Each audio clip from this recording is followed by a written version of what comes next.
Welcome to FlowWright version 10.1. We have various upgrades and improvements made in FlowWright version 10.1. We have, if you look at the revision history page, you will see all the enhancements and improvements. So under security, we have also made some improvements in the REST API rate limits. So if you hit the API numerous times, you might get a blocked call or a rate limit. And that can be adjusted also number of calls, the amount of time. And then we also have those rate limits on the UI application also. This is mainly for security issues. We have also implemented the locking, and some of these items I will show you. So if you go and try to log into FlowWright with the wrong information, it will try to tell you that, okay, incorrect username and password, and you have two attempts left. So let me go ahead and log in with the correct username password. And once you log in, you will see this under administration. We also have a UI to manage those locked accounts. So if you go to user management, and if you go into locked users, you will see the locked users here, and you'll be able to unlock them also using the actions here. So some of the other enhancements that we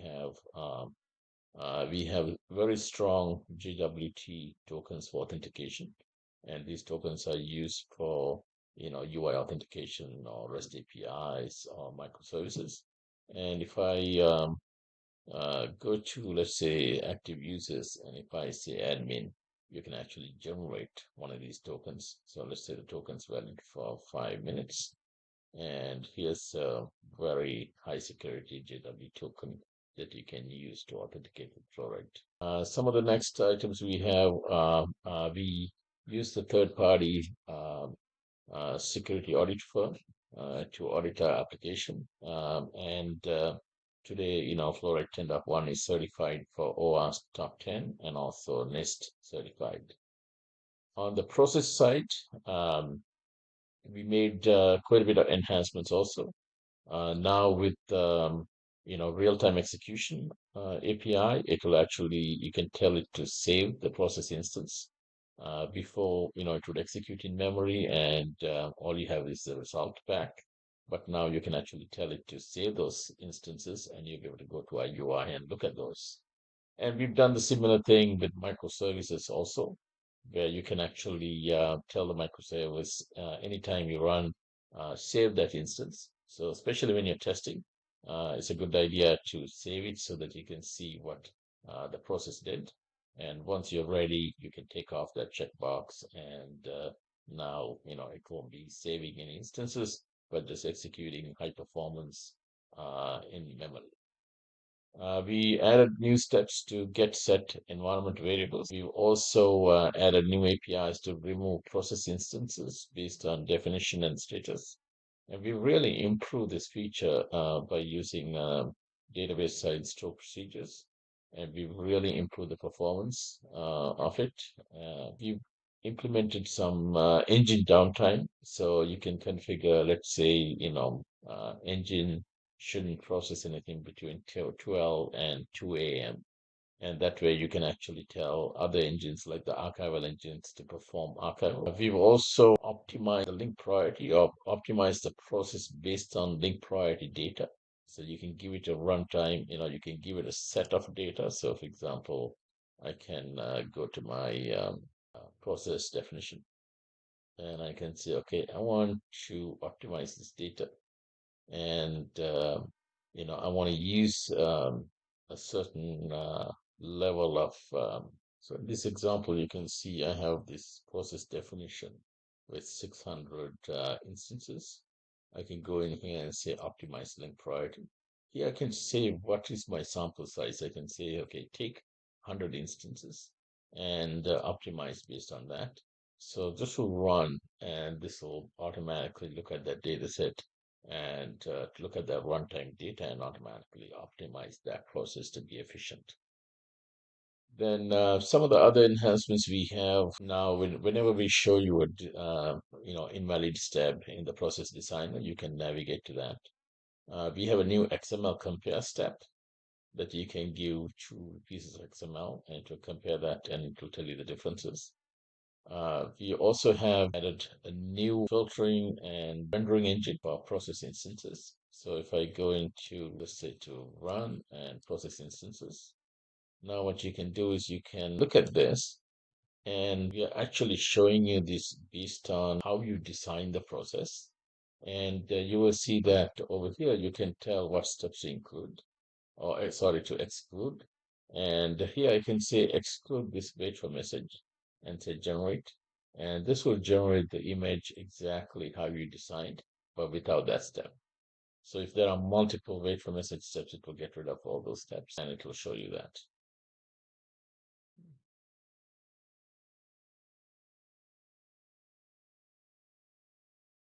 We also made a change, pushing changes. Now you can push those changes to a process and also its sub-processes. Some of the upload file steps like FTP, SFTP, and drive steps. Whenever you upload a file now, we will also have an input to track its relative path. On the forms designer side and forms engine side, we've also made quite a few. Now we have, if you are filling up a form, entering data into a form, we have a form autosave. And this is also based on configuration. You can turn this on and off. The designer will now show required fields. So if I go into, let's say, a form definition, and let's open it up in the process designer. So let's say we have this little claim form, and you can see that this will show you that this is a required field right on the forms designer itself. Some of the other enhancements, we have added a QR scanning form widget, so you can use this widget anywhere on the form, and when you click on it, it will open up the camera and you can actually scan the QR code, and it will put the text from that into any field that you like. We have a form reset button widget where you can clear all the data from a form. Now the designer dialogues are fully movable.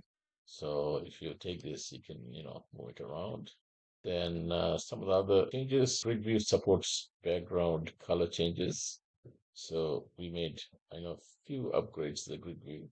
So here you can go and you can say set background color. And when you're setting, you can tell whether you want to set a color for the table, row, or column. So let's go ahead and say for the row, and you can see it change the background color of the whole row. Some of the other changes when we add a particular row, so let's say I want to add a row, I can also tell the number of columns now. So I can say go ahead and add a new row with 3 columns. You can also duplicate a row. So I can duplicate this row and say I want this to be duplicated. By default it's after the current row, but I can also say last and it will add it to the last row. So I can say add row, and you can see it's duplicated that as the last row. Some of the other changes we have on the globalization side of things. So now, as you had before, we can go in globalization here and see all the items. But we have also enhanced it to the control level. So for example, I can go into here and I can go to globalize and I can see here what globalization data. So in this case, I really don't have any data to globalize here. But if I go into, for example, patient ID, and say globalize, you can see I can globalize that to a different language. So let's say to German, and I can enter the value. And some of the other changes we have also on certain labels. Let's say this label happened to have a phone number. In that case, you might not want that globalized. So you can also mark that as do not globalize. And if you do that, you will see that the globalized tab is hidden, no longer available. Some of the other changes we have on the API side. So as I said before, removal of process instance, we have improved that for performance and now uses store procedures to do that. We have also modified FlowWright to use entities using Microsoft Entity Framework. There are many API optimizations we have done, and also the REST API, we have added new methods to deal with things like variables and globals to update them to get their values and things like that. On the data access layer, we have made improvements to transaction support. So you can set up multiple calls. You can, set up a transaction. You can say begin transaction, set up multiple calls, and then you can say begin, commit transaction. If that fails, you can do a rollback.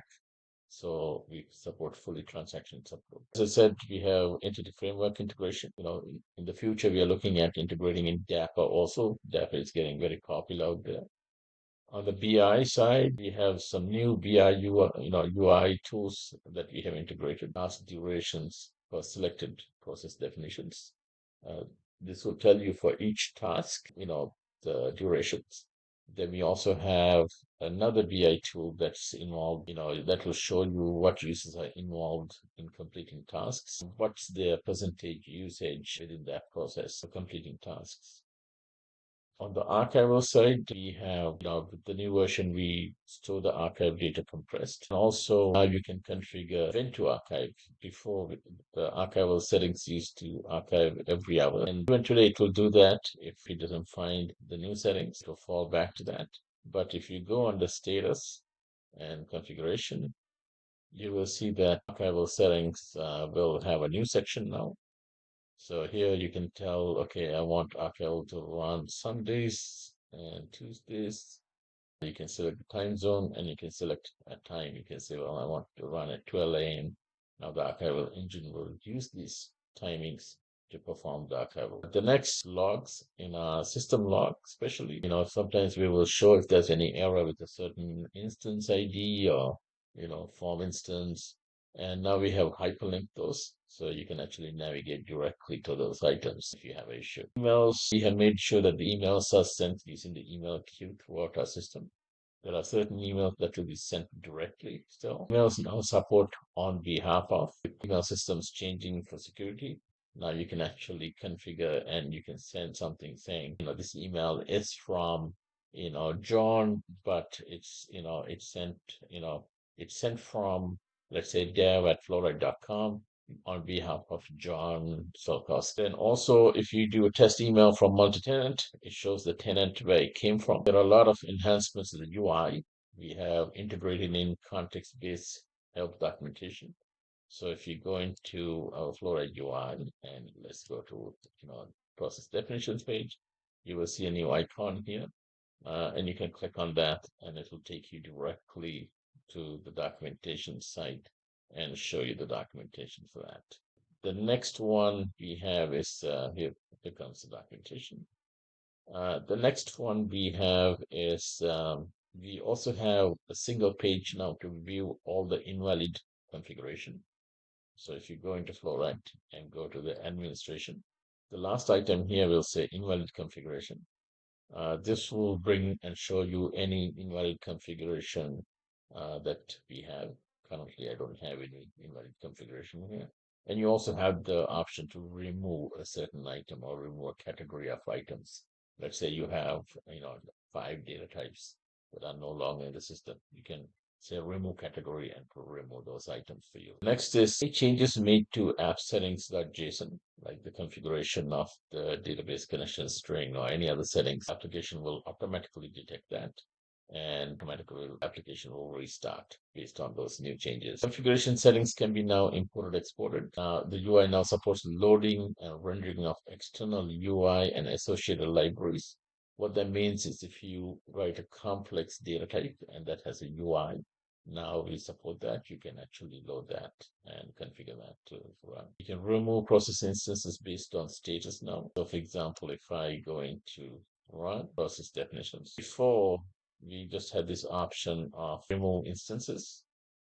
And now if you select that, you can see I can remove all, or I can only remove the completed, or only the sleeping. So you can make these selections now and remove specific ones from FlowWright. You already saw that you can view a list of logged accounts. We also have access requests now can send out an email notification. So if somebody puts access request, we can send out an email notification to a user notifying of that new access request. So if you go into user management and if you go into access request,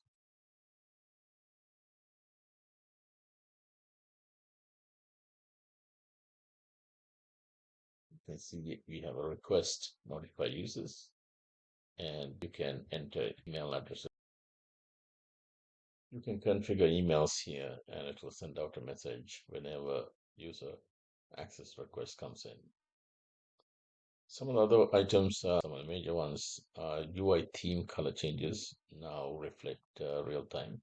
So if you go into, white labeling or to UI theme, and if you start making color changes, you will see that, if I want to change the text color, let's say to blue, you'll see those colors changes are automatically handled.